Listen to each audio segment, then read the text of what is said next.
السمیع العلیم العظیم الحفیظ بوجہ الکریم وسلطانہ القدیم من الرجس الخبیث المخبث الشیطان اللعین الرجیم وقبیلہ ونفخہ ونفسہ وہمزہ بسم اللہ الرحمن الرحیم۔ تمام نبیوں کے سردار حضرت محمد صلی اللہ علیہ وآلہ وسلم اور تمام مذاہب کے سردار دین اسلام کے پیروکاروں، السلام علیکم طبتم۔ آج کی گفتگو 27ویں مرحلے میں داخل ہوئی۔ آج ان کے بارے میں گفتگو کرنا چاہتا ہوں امام المصنفین، فخر المحدثین، علامہ جلال الدین السیوطی شافعی شاذلی رحمۃ اللہ علیہ۔ مسلک ناب شافعی ہیں اور مشرباً شاذلی ہیں، اس لیے میں نے ان کی گفتگو جو ہے وہ ابو الحسن شاذلی رحمۃ اللہ علیہ کے بعد ان کی گفتگو شروع کر دی، لیکن زیادہ شواہدات جو ہیں وہ نہیں ملتے، یعنی ڈیٹیل سے جسے آپ کہہ سکتے ہیں وہ گفتگو نہیں ہے۔ البتہ انہوں نے شاذلیہ سلسلے کے اوپر ایک کتاب لکھی ہے، اس کے اندر تصوف پہ گفتگو کی ہے، اور خود ان کا خاندان جو ہے وہ تصوف سے گہرا تعلق رکھتا تھا۔ چونکہ علامہ جلال السیوطی رحمۃ اللہ علیہ کی مخالفت رہی اس دور کے نام و نہاد صوفیہ سے، اس لیے لوگوں نے یہ سمجھا کہ یہ صوفی نہیں تھے، تصوف سے ان کا کوئی تعلق نہیں تھا۔ آئیے گفتگو بڑھاتے ہیں۔ سب سے پہلے جیسے ہمارا معمول ہے کہ ہم سب سے پہلے دیکھتے ہیں نام پہ تھوڑی سی گفتگو ہو جائے۔ جلال الدین امام المصنفین فخر المحدثین، آپ مینی کو جانتے ہیں۔ 3 جو ہیں ٹائٹل میں دیکھتا ہوں ان کے نام کے ساتھ۔ ایک ہے السیوطی، آسویوتی، الف کے اوپر زبر، شروع میں الف ہے، السیوطی، ابن القطب اور الشاذلی، یہ 3 ٹائٹل ہیں۔ یہ جو السیوط ہے نا، اس کے تلفظ میں 2 باتیں قابل غور ہیں۔ پہلی بات تو یہ ہے کہ اکثر الف چھوڑ جاتے ہیں، سیوطی کے علامہ جلال الدین سیوطی نے یہ کہا ہے۔ یہ اصل میں آسویوت محافظہ ہے، یعنی جس طرح ہمارے ہاں صوبہ کہتے ہیں یا ضلع کہہ لیتے ہیں، ایسے سمجھ لیجیے، مثال دے رہا ہوں۔ اس طرح ایجپٹ کے اندر یہ محافظہ ہے، یعنی صوبہ سمجھ لیجیے یا ضلع سمجھ لیجیے۔ سیوط آج بھی ہے یہ صوبہ۔ باقی کچھ لوگ سین کے اوپر جو ہیں وہ شد پڑھتے ہیں، السیوطی، یا کے اوپر بھی، لیکن میں نے جب دیکھا کہ ایجپٹ میں جب شہر ہے تو اس کا پروننسیشن کیا ہے، تو وہ کہتے ہیں السیوط، الف کے اوپر زبر، سین کے اوپر پیش، یا کے اوپر پیش، واو ساکن، سیوط۔ تو جب یہ چل رہا ہے تو ٹھیک ہے، باقی خیر آپ کی مرضی ہے۔ تو السیوط، اس میں چونکہ آپ پیدا ہوئے ہیں اس لیے السیوطی جو ہے وہ کہلائے، لیکن بولتے ہوئے ہم الف جو ہے وہ چھوڑ دیتے ہیں، حمزہ چھوڑ دیتے ہیں۔ دوسرا، آپ کے نام کے اندر ٹائٹل جو ہے وہ ابن القطب، کتابوں کا بیٹا، کتابوں کا بیٹا، سن آف بکس۔ یہ آپ کو کیوں کہا جاتا ہے؟ اس کی 2 ریزن ہے۔ پہلا تو یہ سمجھ لیں کہ جب مضاف الیہ جو ہے وہ غیر جنس ہو تو پھر جنس باپ ہوتا ہے نا، غیر جنس تو باپ نہیں ہو سکتا۔ تو جب غیر جنس ہو تو پھر یہ ذہن نشین کر لیجئے کہ اس کا معنی، ابن کا معنی اس وقت سن نہیں کریں گے، پھر یہ ہوگا کہ اس کو سن اس لیے بول دیا جاتا ہے کہ اس کے ساتھ تعلق بڑا گہرا ہوتا ہے۔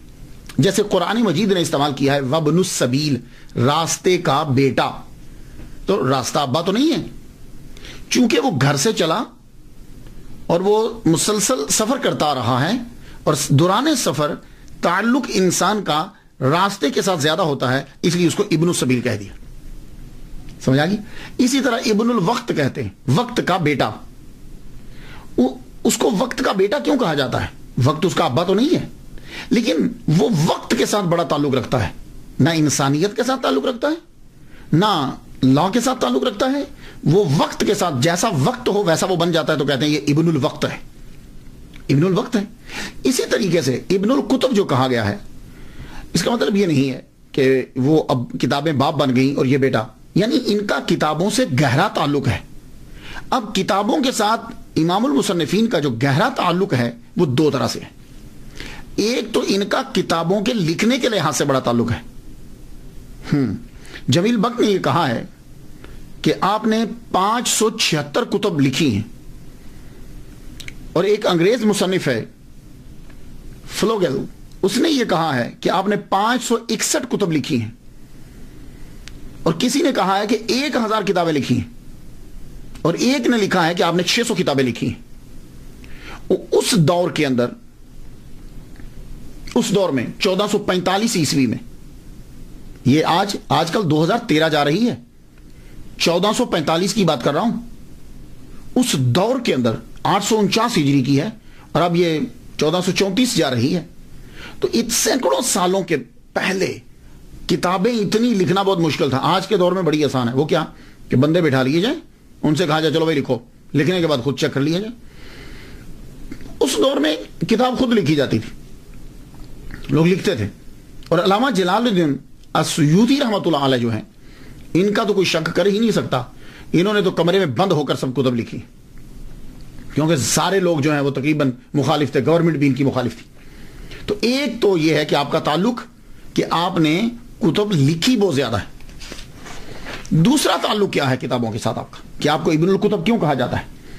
اسے مصری علماء بیان کرتے ہیں۔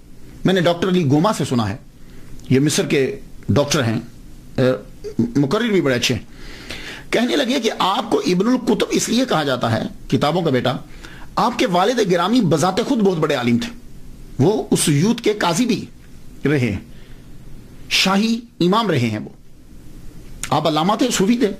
تو آپ ایک اسٹڈی کر رہے تھے، تو گھر کے اندر دوران اسٹڈی آپ نے علامہ جلال الدین السیوطی رحمۃ اللہ علیہ کی والدہ ماجدہ سے یہ کہا کہ وہ فلاں کتاب مجھے پکڑانا۔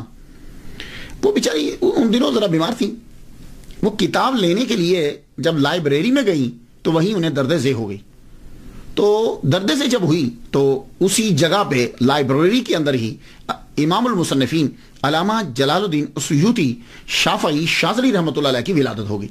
تو اس لیے انہیں کہا جاتا ہے ابن الکتب، کتابوں کا بچہ، یعنی ان کی ولادت لائبریری میں ہوئی۔ تو اصل میں نے آپ کو بتا دیا کہ جب مضاف الیہ جو ہے غیر جنس ہو تو پھر تعلق کی بنا پر اسے ابن کہہ دیا جاتا ہے، تو یہ ابن الکتب ہو گیا۔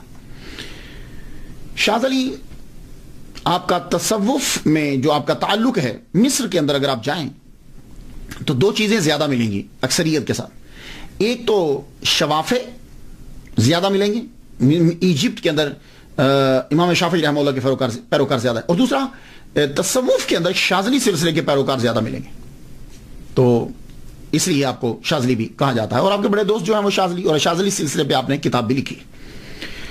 اب آ جائیے آپ کے ابتدائی کہ آپ کہاں سے آئے۔ آپ ایرانی النسل ہیں، ہاں، علامہ جلال الدین السیوطی عربی النسل نہیں ہے، ایرانی النسل ہیں۔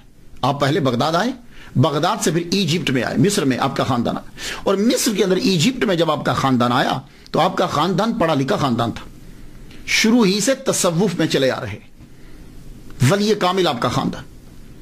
تو جب آپ کا خاندان ایجپٹ میں آیا تو چونکہ صاحب علم ہے، اس لیے وہ گورنمنٹ کے اندر آپ کا خاندان جو ہے وہ ضرور ہے، یا تو حاکم رہے کسی نہ کسی شہر کے، یا حاکم کے مشیر رہے، ایون کہ آپ کے والد گرامی جو ہیں وہ بھی اعلیٰ عہدے پر فائز رہے ہیں۔ آپ قاضی تھے اس یوتھ کے، اس دور میں قاضی جو ہوتا تھا اس کی پرسنالٹی اور سٹیٹس جو ہے وہ بہت ہائی ہوتا تھا، جیسے آج کے دور کے اندر کوئی جج ہو یا چیف جسٹس ہو، اور شاید آج کے دور میں چیف جسٹس کا بھی اتنا مرتبہ نہ ہو جتنا اس دور کے اندر پرانے اسلامی دور میں جج کا، قاضی کا جو ہے وہ مرتبہ ہوتا تھا۔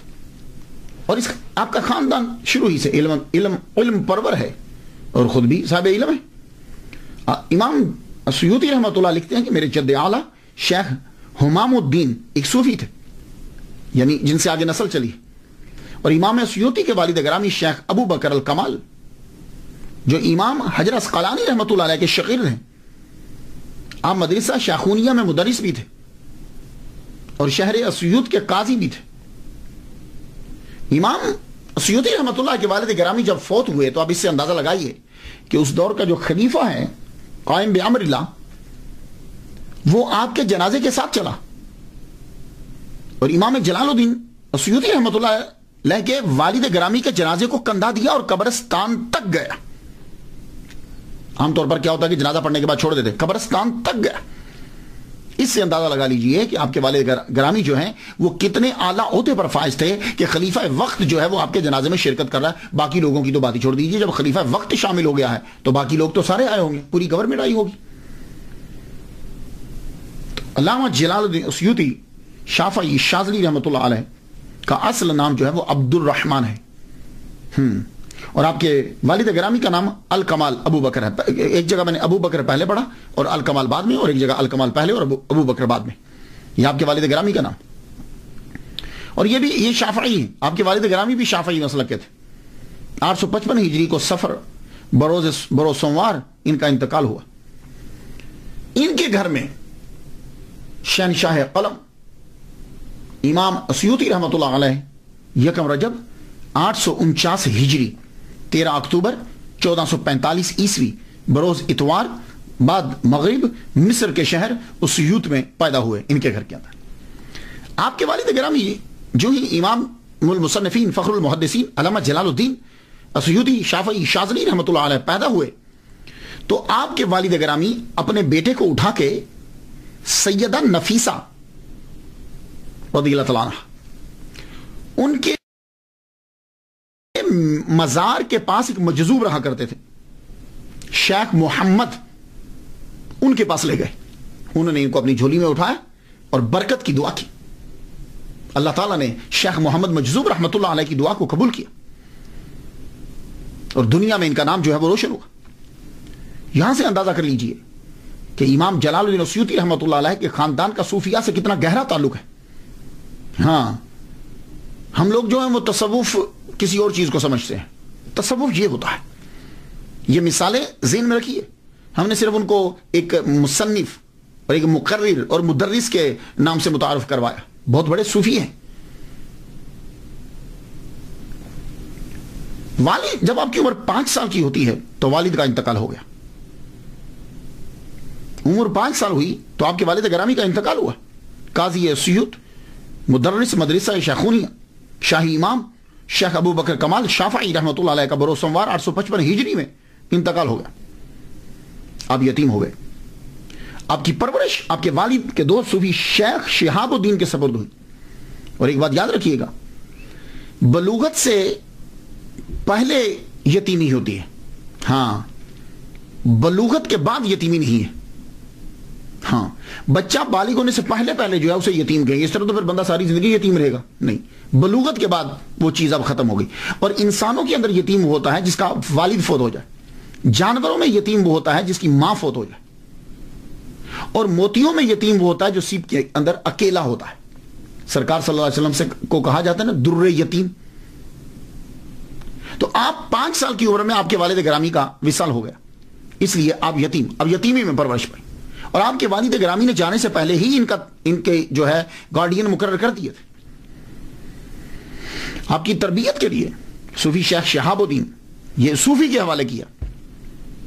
اور پھر کمال الدین ابن حمام یہ بھی حنفی ہیں، یہ حنفی ہیں، ان کے حوالے کیا. انہوں نے بھی حق ادا کر دیا بچے کی تربیت کا. میں سمجھتا ہوں کہ شاید اسی لیے امام المصنفین فخر المحدثین علامہ جلال الدین السیوطی شافعی شاذلی رحمۃ اللہ علیہ نے امام اعظم مسلک حنفی کے اوپر بھی کتاب اسی لیے شائع لکھی. آپ تقریباً 8 سال کے ہوئے تو آپ نے قرآن مجید زبانی یاد کر لیا. یہ تقریباً ہمارے جو اسلاف ہیں ہمارے بڑے 7-8 سال کی عمر میں قرآن یاد کر لیتے ہیں. ہاں، ہم 7-8 سال کی عمر میں شروع کرواتے ہیں، وہ 7-8 سال میں قرآن پڑھ چکے ہوتے تھے. 7-8 سال کی عمر میں قرآن مجید جو ہے وہ حفظ کر لیا. اور پھر اسی 8 سال یہ ابتدائی اسی عمر کے اندر ہی 10 سال کی عمر سے پہلے آپ نے ابن مالک اندلسی کی الفیہ فی النحو والصرف یاد کر لی. منہاج الوصول فی علم الاصول یاد کر لی. ابن تقی کی العمدۃ الاحکام بچپن میں ہی یاد کر لی. یہ متداولہ جو کتابیں یہ یاد کر لی. علامہ شہاب الدین شارم سامی سے پھر آپ نے علم الفرائض سیکھا. شرف الدین مناوی رحمہ اللہ سے شافعی فقہ سیکھی. علامہ بلقینی رحمۃ اللہ علیہ سے علم فقہ سیکھی. تقی الدین شبلی حنفی رحمہ اللہ سے 4 سال آپ نے عربی اور حدیث سیکھی. شیخ محی الدین الکافیہ جی یہ ایک ڈاکٹر ہیں مصر کے، ان سے میں نے پروننسیشن جو ہے وہ یہ سیکھا. الکافیہ جی ہے یہ، ان سے اصول تفسیر سیکھی 14 سال لگا کر. عبد القادر انصاری سے حدیث اور رسول حدیث سیکھا. یہ میں نے آپ کو بتایا کہ آپ نے یہ کتنا عرصہ حدیث اور تفسیر میں 16 سال لگائے. 150 وقت کے جید علماء سے اور محدثین سے آپ نے علم حدیث سیکھا اور علم حدیث سے جتنے بھی ریلیٹڈ علوم ہیں وہ سیکھے. تو کتابوں میں لکھا کہ 17 سال کی عمر کے اندر آپ نے تمام مروجہ علوم جو ہیں وہ سیکھ دیے 17 سال کی عمر میں. اور 17 سال کی عمر میں ہی آپ کو تدریس کے مقام پہ مدرس کی سیٹ پہ بٹھا دیا. اس کے بعد جب پڑھ لیتے ہیں تو پڑھنے کے بعد سیر و سیاحت کے لیے آپ نے کہا کہ میں ذرا حج کرنا چاہتا ہوں.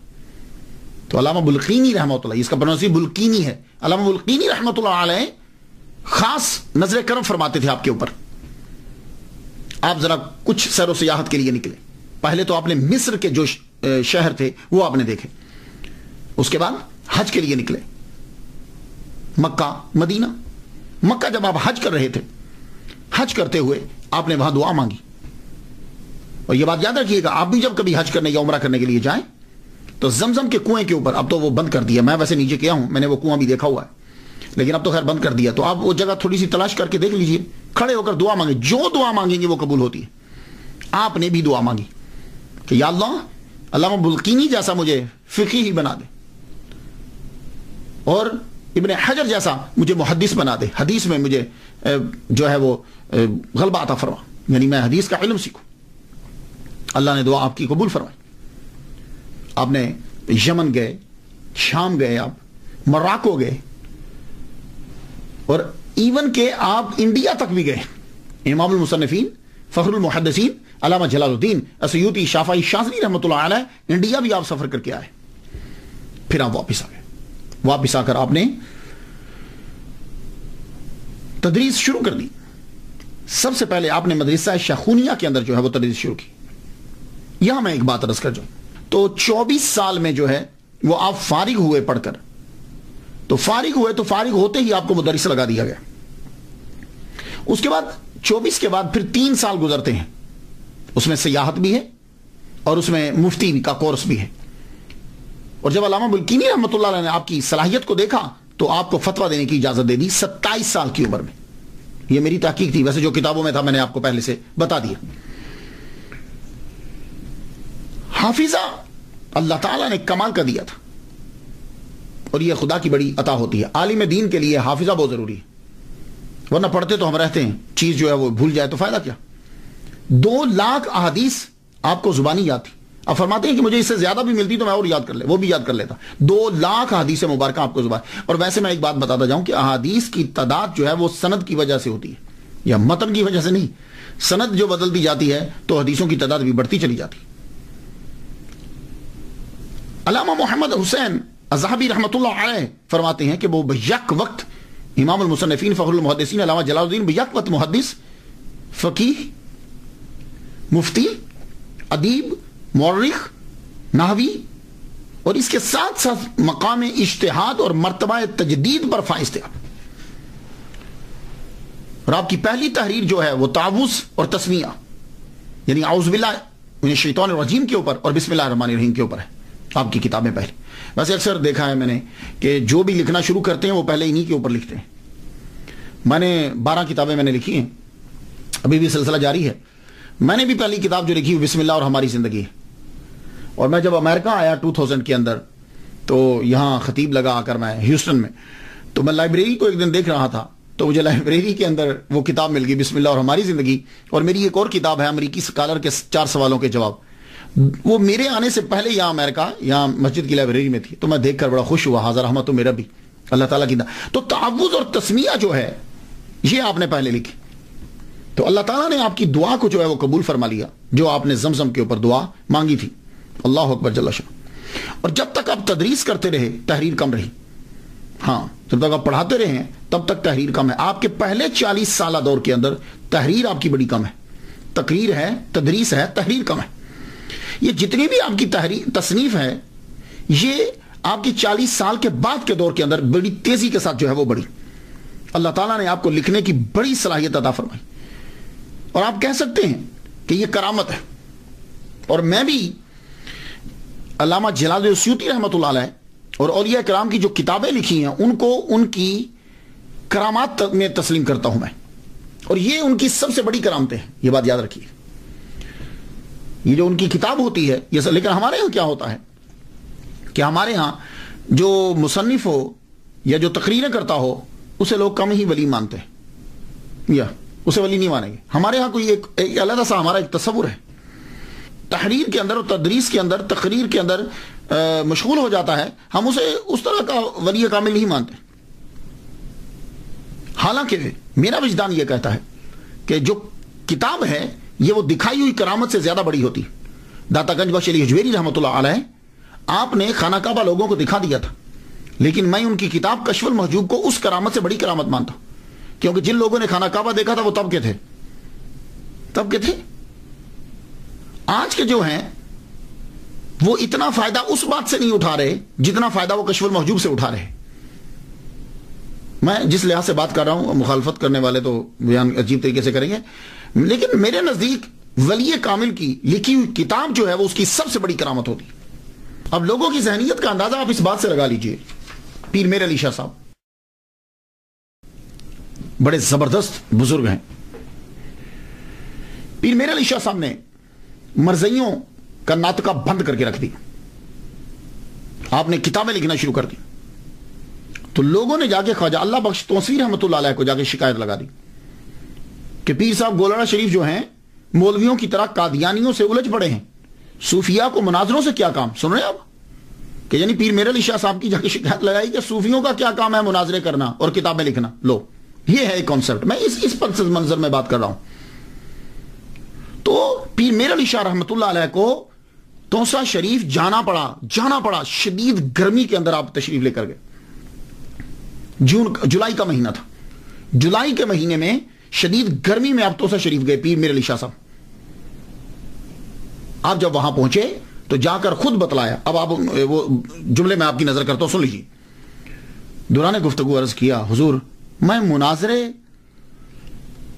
مناظرہ کرنے میں معذور ہوں حضور، جس طرح مرزائی دلائل دیتے ہیں، اگر کوئی صاحب علم تردید کر سکے تو مجھے مناظرہ کرنے کی ضرورت ہی نہیں۔ اگر مسلمان ہی نہ رہیں گے، اب یہ جملہ سننا پیر میر علی شاہ صاحب نے کیا کہا، اگر مسلمان ہی نہ رہیں گے تو صوفیاء کرام تصوف کی تعلیم کسے دیں گے؟ تو تقریر اور کتاب بہت ضروری ہے۔ اس لیے میں ولی کامل کی کرامات میں سے سب سے بڑی کرامت ان کی تقریر کو اور ان کی تحریر کو سمجھتا ہوں۔ عوام الناس کے نزدیک کتابیں جو تعبد لوگوں کو فائدہ دیتی ہیں اور روحانی تقاریر جو اکثریت کو فائدہ دیتی ہیں، کرامت نہیں ہوتی، اور نہ ہی ایسے عالم کو اولیاء میں تحریر کرتے، ان کو علماء اور مولویوں میں شامل کرتے۔ میرے نزدیک علامہ سید جزولی رحمۃ اللہ علیہ کی دلائل الخیرات جو ہے وہ ایک بہت بڑی کرامت ہے۔ میرے نزدیک امام بصیری شاذلی رحمۃ اللہ علیہ کا قصیدہ بردہ ایک بہت بڑی کرامت ہے۔ میرے نزدیک علامہ ابو الحسن شاذلی رحمۃ اللہ علیہ کا حزب البار ایک بہت بڑی کرامت ہے۔ میرے نزدیک امام جلال الدین السیوطی رحمۃ اللہ علیہ کی الاتقان اور آپ کی دوسری کتب یہ بہت بڑی کرامت ہے۔ میرے نزدیک پیر میر علی شاہ صاحب کی کتب بہت بڑی کرامت ہے۔ میرے نزدیک پیر کرم شاہ صاحب کی لکھا ہوا قرآن مجید کا ترجمہ بہت بڑی کرامت ہے۔ میرے نزدیک تفسیر نعیمی مفتی احمد یار خان نعیمی رحمۃ اللہ علیہ، ان کی یہ کتاب تفسیر نعیمی بہت بڑی ان کی کرامت ہے، یہ بات یاد رکھیے گا۔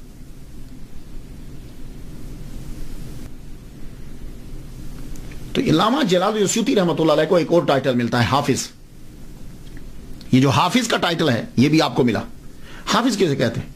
حافظ 3 کے لیے استعمال کیا جاتا ہے، دھیان سے سن لیجیے۔ حافظ کہتے ہیں عام طور پر جو قرآن مجید یاد کرے ہم اس کو حافظ کہتے ہیں، وہ بچہ حافظ ہوتا ہے۔ ایک حافظ وہ ہوتا ہے نبینا کو بھی حافظ بولتے ہیں، وہ جی حافظ جی آ گئے ہیں، حافظ جی آ گئے ہیں۔ اس کو حافظ کیوں بولتے ہیں؟ وجہ یہ ہے کہ جس کی آنکھیں کمزور ہوتی ہیں یا نہیں ہوتی، اس کی یادداشت کی پاور بڑی ہوتی، قوت یادداشت بڑی ہوتی۔ آپ نے نبیناؤں کو دیکھا ہے، بڑی جلدی یاد کر لیتے، تو اس کو بھی شاید حافظ جی اس لیے کہہ دیتے ہیں کہ وہ یاد بڑی جلدی کرتا ہے۔ اور یا یہ وجہ ہوگی کہ جتنے پرانے دور میں نبینا ہوتے تھے وہ زیادہ تر حافظ قرآن ہوتے تھے۔ اور جب گفتگو حدیث میں چلے گی تو کسی کو حدیث میں اگر حافظ کہیں گے تو یہ یاد رکھیے کہ حدیث کے شعبے میں حافظ اسے کہا جاتا ہے کہ جس کو 1,00,000 حدیثیں اسناد چین کے ساتھ یاد ہوں. حافظ الحدیث جس کو 1,00,000 حدیثیں 100,000 حدیث ود چینز اس کو, تو آپ کو 2,00,000 حدیثیں یاد تھی. اللہ اکبر جل شانہ. اور آج کل میں ایک طریقہ آپ کو بتا دوں, بڑی چیزوں میں انگریزوں میں نے پہلے دیکھا ہے, ان کی بکس جب میں پڑھتا ہوں انگریزوں کی اسلام کے اوپر لکھی ہوئی, تو مسلمانوں کے اندر بھی میں نے بڑا طریقہ دیکھا ہے. کسی کی ٹھکائی کرنی ہو نا یا کسی کی مخالفت کرنی ہو تو آج کل پتہ کیا طریقہ ہے, پہلے ہاں بڑا اچھا آدمی ہے, بڑی اچھی تقریر کرتا ہے, بڑا اچھا لکھتا ہے, وہ اس کی فلاں خوبی بھی ہے, کسی کی بات نہیں کرتا, آخر میں وہ برائی بیان کر دیں گے. یہ سلسلہ چلے گا نہیں, خوبیاں بیان کرتے ہوئے آخر میں برائی بیان کر دیں گے. یہ طریقہ کار انگریزوں کا ہے, منافقوں کا, اور یہ آج کے مسلمانوں نے بھی اپنایا ہوا ہے. آپ دیکھ لیجئے, ماشاءاللہ بہت اچھی تقریر کرتے ہیں آپ, لیکن یہ ہے, وہ جب لیکن کہے گا نا تو وہ کوئی کام کرے گا. تو یہ ایک طریقہ ہوتا ہے. اسی طرح علامہ جلال الدین السیوطی رحمۃ اللہ علیہ کی لوگوں نے سیرت بیان کرتے ہوئے اس طریقے کو اپنایا. ان میں سے ایک شمس بریلوی ہیں, ستارہ امتیاز, مشہور ہیں وہ. انہوں نے کیا کہا ہے ذرا سنیے. علامہ جلال الدین السیوطی رحمۃ اللہ پہ کیا کہتے ہیں؟ کہتے ہیں آپ نیک سیرت اور زاہدانہ طبیعت کے مالک تھے. سن رہے ہیں جملہ؟ نیک سیرت اور زاہدانہ طبیعت کے مالک تھے, مگر آپ کے اندر عاجزی و انکساری کا مادہ کم تھا. یہ شمس بریلوی ستارہ امتیاز سیرت لکھ رہے ہیں. اب آپ مجھے بتا دیجئے, نیک سیرت تھے علامہ جلال الدین, زاہدانہ طبیعت تھی علامہ جلال الدین کی, لیکن ان کے اندر عاجزی و انکساری کا مادہ کم تھا. تو جب عاجزی و انکساری کا مادہ کم ہوگا, اب انہوں نے یہ نہیں بتایا کتنا کم ہے, اب جب وہ کم ہوگا تو جب ایک چیز کا اثبات ثابت نہیں ہو رہا تو نفی ثابت ہوگی, اس کی جو دوسری سمت ہے وہ ثابت ہو جائے گی. تو جب عاجزی و انکساری کا مادہ کم ہے تو پھر تکبر کا مادہ ہوگا, یہی ہوگا نا. اب مجھے سمجھ نہیں آتی کہ لوگ جب اس قسم کی تعریف کرتے ہیں ان کا مقصد کیا ہوتا ہے. 10 صفات کسی کی گنوا کر آخر میں اگر تم اس کی توہین کر رہے ہو, کوئی خامی بیان کر رہے ہو, تو یہ اسی طرح ہی ہے کہ کسی آدمی کو دودھ کا بھرا ہوا پیالہ دیا جائے, بیچ میں ایک مینگنی ڈال دی جائے, آخر میں وہ بکری کی مینگنی, بکری کا دودھ کا پیالہ بھرا دے دیا جائے اور آخر میں ایک مینگنی ڈال دی جائے, لے لیجیے جی پیالہ بہت اچھا ہے, دودھ بڑا اچھا ہے, بیچ میں مینگنی تھی, کون پیے گا بھائی؟ یہ کیا طریقہ ہے؟ یہ آج کل طریقہ ہوتا ہے کہ اپنی بھڑاس نکالنے کا اور بتانے کا کہ ہمارے پاس بڑا علم ہے. علامہ جلال الدین السیوطی رحمۃ اللہ علیہ کے بارے میں جب یہ کہا جائے گا کہ آپ کے اندر عاجزی و انکساری کا مادہ کم ہے, تو میں یہ پوچھنا چاہوں گا کہ جن کے اندر عاجزی و انکساری کا مادہ کم ہے ان کے اندر تکبر ہے, تو کیا تکبر والے آدمی کو محمد مصطفیٰ صلی اللہ علیہ وسلم نے جاگتے ہوئے 70 مرتبہ اپنی زیارت کروائی ہے؟ خدا کا خوف کیا کرو یار. جب بزرگوں کی بات کوئی بیان کرنے لگو تو اچھی چیزیں بہت ساری ہوتی ہیں, بہت اچھی چیزیں ہیں, ان کو بیان کرو. انور شاہ کاشمیری نے یہ بیان کیا ہے, 20 سے زائد مرتبہ جاگتے ہوئے حضور صلی اللہ علیہ وسلم کا دیدار ہوا ہے. تو جس میں عاجزی و انکساری کا مادہ کم ہے, جو استادوں کا مذاق اڑاتا ہے, جو اساتذہ کو اپنے سے کم سمجھتا ہے, حضور اس کو دیدار کروائیں گے. کیا کہنے, مزہ تو آیا نا سیرت بیان کرنے کا. اور اعتراض کیا ہوگا؟ وہ ایک واقعہ ہے, اب پتہ نہیں اس میں اندر سچائی کتنی ہے اس واقعے کے اندر, میں نہیں جانتا, کیونکہ اولیاء کرام اور ان کے بارے میں جب واقعات بیان کیے گئے ہیں اس کی اتنی جانچ پڑتال نہیں ہوئی جتنی احادیث کے اوپر جانچ پڑتال ہوئی ہے, اتنی ان پہ نہیں ہوئی. جی وہ کستلانی جو تھے شہاب الدین, انہوں نے ان کی کتابوں سے چرا کے جو ہے نا وہ مواہب الدنیا والے معافی مانگنے کے لیے آئے. تو جب معافی مانگنے کے لیے آئے, یہ اندر بیٹھے ہوئے تھے, انہوں نے دروازہ کھٹکھٹایا تو کہا جی میں کستلانی ہوں تو مجھے معاف کر دیجیے. آپ نے کہا جاؤ, میں نے معاف کیا, دروازہ نہیں کھولا, تو پتہ چلا آپ میں تکبر بڑا ہے. میری بات سمجھ رہے آپ بھائی؟ اس سے کہاں سے, اب ذرا پوری بات سنیے گا, میں آپ کو بتلاتا ہوں. علامہ جلال الدین السیوطی رحمۃ اللہ علیہ, آپ کے پاس امام بائہقی رحمۃ اللہ علیہ کی کتب تھی. صرف آپ تھے ایجپٹ کے اندر کہ جن کے پاس ان کی کتب تھی. آپ نے ان سے لکھ کر آپ نے ٹاپک بنایا حضور کی سیرت کا. کستلانی نے مواہب الدنیا کے اندر علامہ جلال الدین السیوطی کا نام لکھے بغیر ڈائریکٹ لکھ دیا, امام بائہقی کا حوالہ دے دیا. آپ نے پوچھا کہ آپ نے کیوں لکھا ہے یہ کستلانی جو ہیں یہ 2 سال چھوٹے ہیں ان سے. ایک بات، ایک تو امام جلال الدین السیوطی رحمہ اللہ سے چھوٹے ہیں، ٹھیک ہے. دوسری بات، امام جلال الدین السیوطی کی کتب پڑھنے والے ہیں، ٹھیک ہے. اور جو کتاب پڑھنے والا ہو یا ڈائریکٹ پڑھنے والا، دونوں شاگرد ہوتے ہیں. تو گویا کہ امام جلال الدین السیوطی قسطلانی کے استاد ہوئے، رائٹ. اچھا، تیسری بات کہ آپ کا نام لیے بغیر آپ کا چرا کر اپنی کتابوں میں لکھ رہے ہیں، یہ مسٹیک ہے، ٹھیک ہے.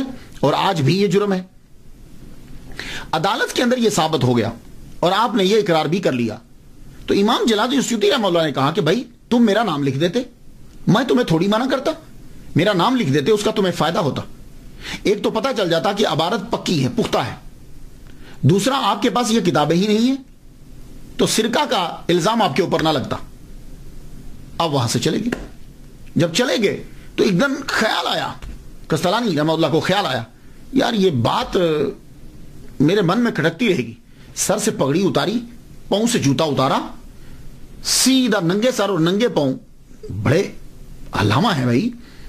امام جلال الدین السیوطی رحمۃ اللہ کے گھر چلے گئے. دروازہ کھٹکھٹایا. کون؟ میں قسطلانی ہوں، احمد ہوں. احمد آپ کا نام تھا. میں احمد ہوں، میں ننگے سر اور ننگے پاؤں آیا ہوں آپ سے معافی مانگنے کے لیے. ہوئے ہوئے ہوئے، ننگے سر ننگے پاؤں. تو امام اندر بیٹھے ہوئے تھے. آپ نے کہا جاؤ، میں نے معاف کر دیا لیکن میں باہر نہیں آؤں گا. جانتے ہو کیوں؟ یہ عاجزی و انکساری کے مادے کی کمی کی وجہ سے نہیں ہے. آپ نے کبھی سادات کو دیکھا؟ آپ نے کبھی بڑے لوگوں کو دیکھا ہے کہ وہ جب کسی کو دیتے ہیں تو اپنی نظر جھکا کے پھر دیتے ہیں؟ جائیے جا کے سادات کو دیکھ لیجئے، امام زین العابدین کو دیکھ لیجئے، امام جعفر صادق کو دیکھ لیجئے. یہ سادات کو جا کے دیکھیے، جب یہ دیتے تھے خیرات، امام حسین کو دیکھ لیجئے، جب خیرات دیتے تھے تو اپنی آنکھ نیچے کر لیتے تھے. کیوں؟ اس لیے کہ جو لینے والا ہے وہ سائل ہے. جب وہ لے رہا ہوگا تو اس کے چہرے پہ ندامت ہوگی، اور وہ ندامت ہم دیکھنا نہیں چاہتے، تو یہ سر کو جھکا لیتے تھے. یار اتنا بڑا امام کہ جس کو حضور صلی اللہ علیہ وسلم 70 مرتبہ سامنے جاگتے ہوئے دیدار کروا رہے ہیں، کیا وہ شیخ کی ندامت کو دیکھ پاتے کہ جو ننگے سر اور ننگے پاؤں آئے ہیں؟ نہیں. یہ عاجزی و انکساری نہیں، شرافت کا اعلیٰ مقام ہے. کہنے لگے میں نے آپ کو معاف کیا. تو امام جھوٹ نہیں بول سکتے. تو کہا میں نے آپ کو معاف کیا، لیکن آپ کہہ رہے ہو کہ میں ننگے سر اور ننگے پاؤں آیا ہوں، میں آپ کی یہ کیفیت نہیں دیکھ سکتا. جائیے، میں نے آپ کو معاف کیا. اس میں کون سا عاجزی و انکساری کا مادہ کم ہوا بھائی؟ اسی طرح آپ نے جو کہا کہ میرے اساتذہ نے وہ نہیں لکھا جو میں لکھ رہا ہوں، اس میں تکبر نہیں ہے، تحدیث نعمت ہے. بہت سے ایسے ہیں کہ جنہوں نے کہا کہ ہمارے اساتذہ نے ایسا نہیں لکھا.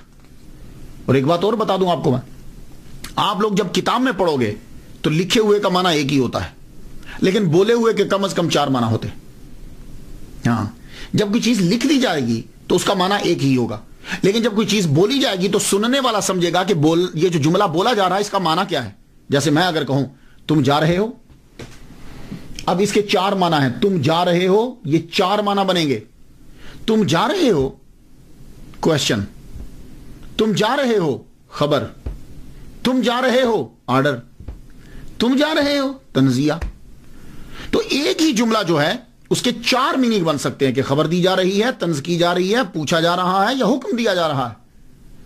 تو علامہ جلال الدین السیوطی رحمۃ اللہ علیہ نے جب اس جملے کو بولا تو لکھا ہوئے کو ہم نہیں سمجھ سکتے.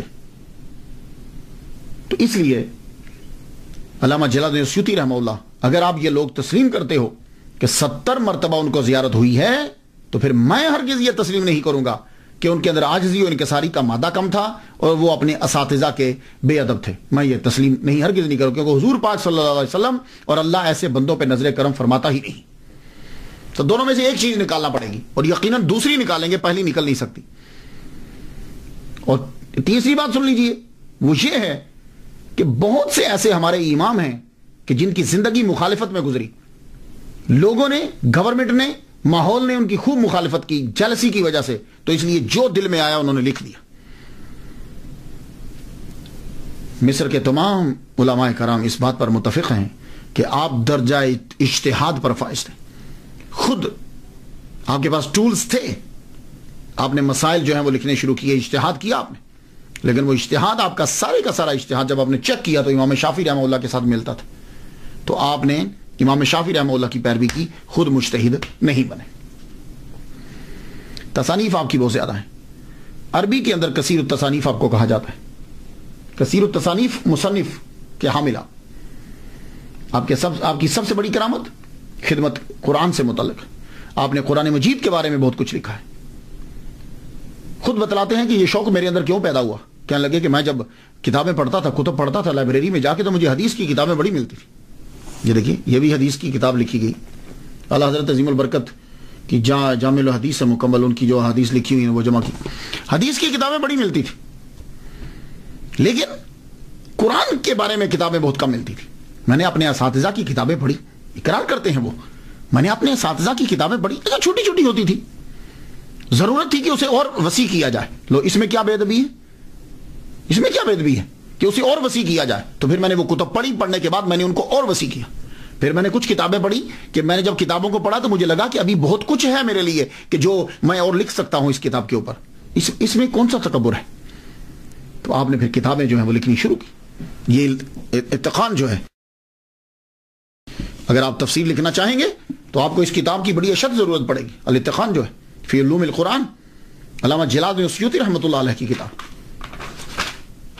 اس کے بغیر کہاں لکھیں گے آپ تفسیر کو.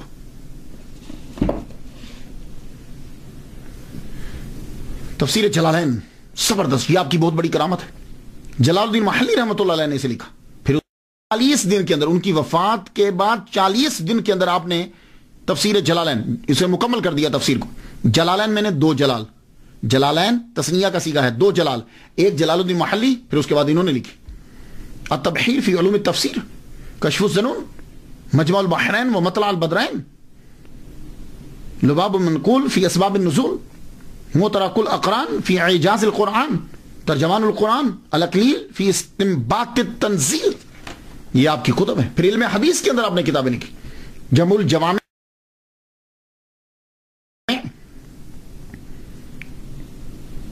اظہر المتناصرہ فی الاحادیث المتواترہ.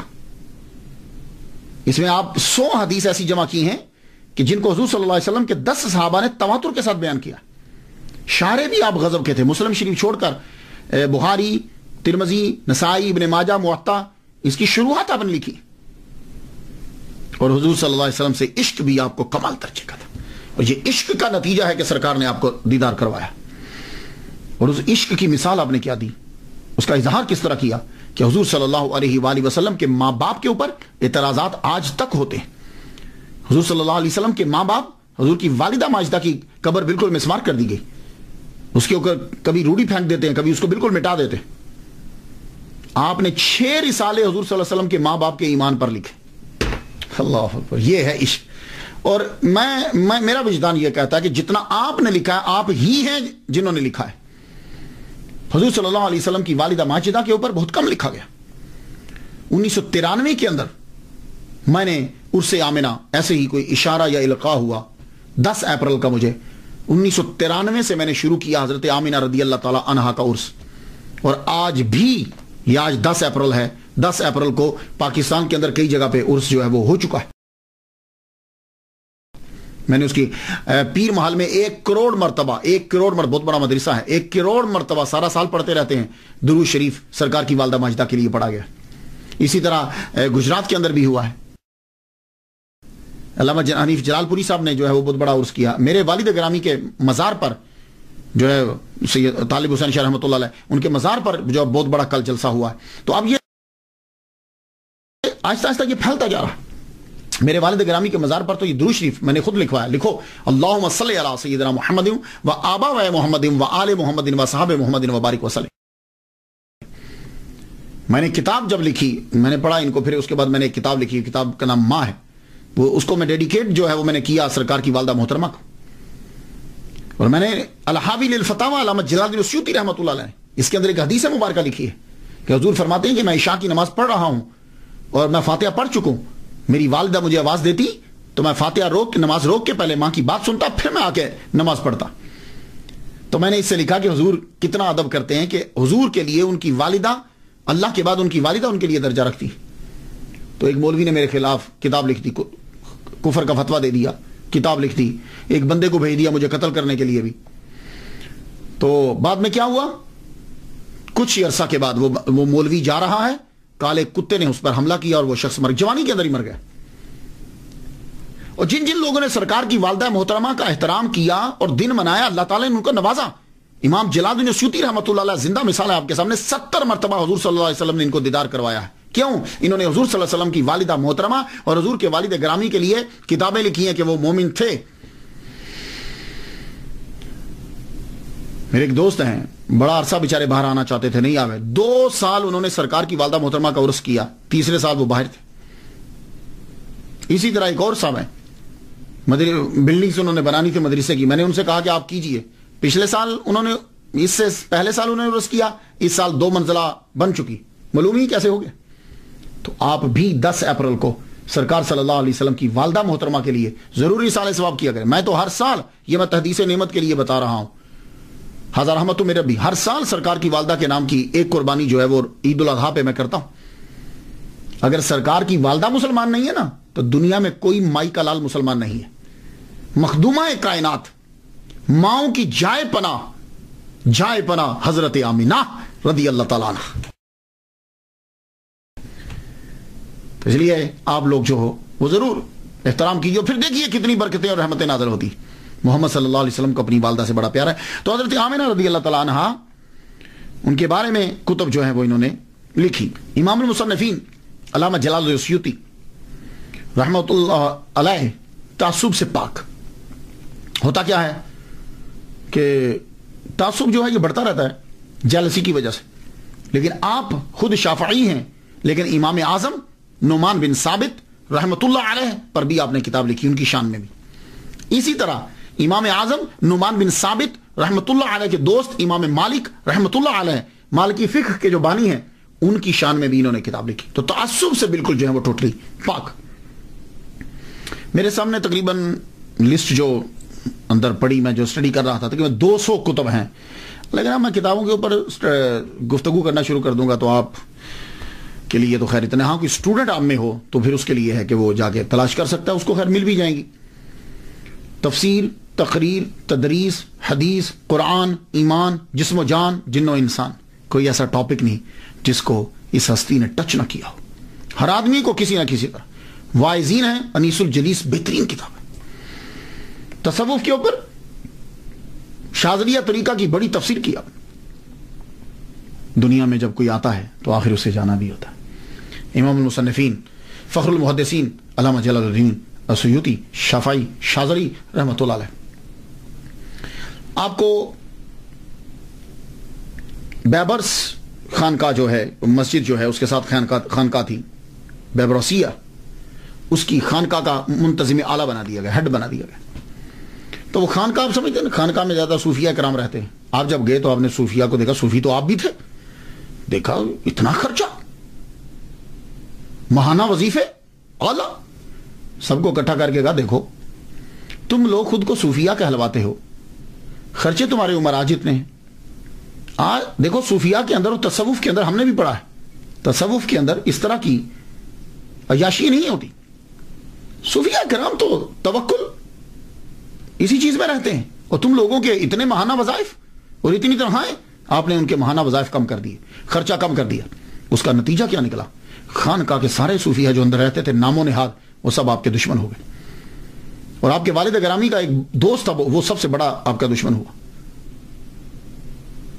اور اتنی دشمنی بڑی ہوئی کہ بغاوت تک بات چل رہی، اور انہوں نے ایک بندے کو پیسے دے کے مقرر کیا کہ امام جلال الدین سیوطی کو قتل کر دیا جائے۔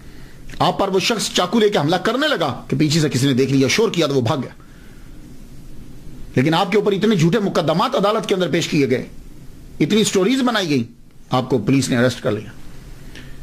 جب پولیس نے اریسٹ کیا 23 سال تک آپ المنچل میں، جسے آج کل روزۃ المقدس کہتے ہیں، 23 سال تک آپ نے چلا کاٹا۔ اتنا بڑا چلا ہوگا کسی کا؟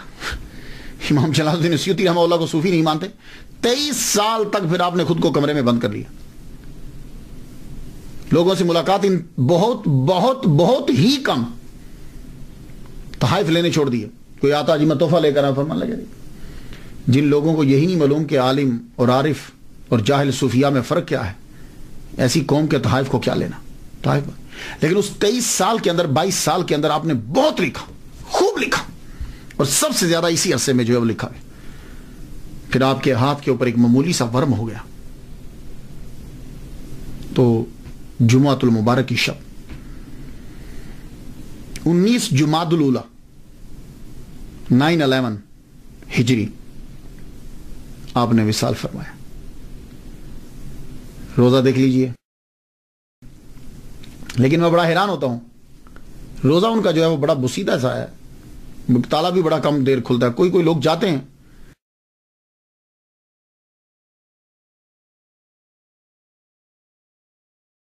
یہ اسٹوڈنٹس جو ہیں یہ ملیشیا سے پہنچے, بہت کم. اللہ تعالیٰ ان کی قبر پر کروڑوں رحمتیں نازل فرمائے. میں نے کافی دفعہ ان کے لیے فاتحہ پڑھی ہے, آپ بھی ان کے لیے فاتحہ پڑھ دیجئے. اجازت دیجئے. وآخر دعوانا ان الحمدللہ رب العالمین.